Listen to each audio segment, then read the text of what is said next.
52 दिवस 52 पावले आपल्याला नेतील श्रीमंतीकडे. लिक्विडिटी.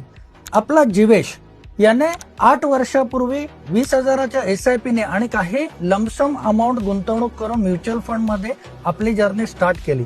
त्याचबरोबर डायव्हर्सिफिकेशन म्हणून त्याने बँकेमध्ये काही FD केल्यात, RD केल्यात आणि तसं स्टॉक मध्ये सुद्धा गुंतवणूक होती आणि प्रॉपर्टी मध्ये सुद्धा गुंतवणूक केली.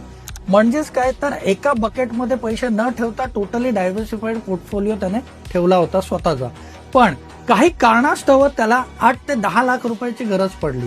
त्याच वेळेला नेमकं प्रॉपर्टी विकायचं म्हटलं तर समोर बायर नव्हता आणि FD मधून विड्रॉ करायचं तर प्री मॅच्युअर असल्यामुळे तिथेही नुकसान होणार होतं आणि गोल्ड मधून पैसे काढायचं तर घरात घडणारं महाभारत.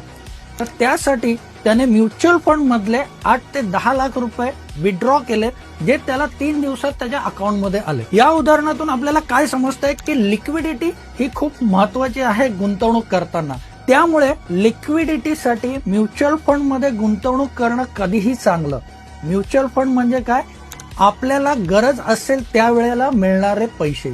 जर आपल्याला सुद्धा असाच पोर्टफोलिओ बनवून पाहिजे असेल तर मला आजच दिलेल्या नंबरवर व्हॉट्सअपवर मेसेज करा. धन्यवाद.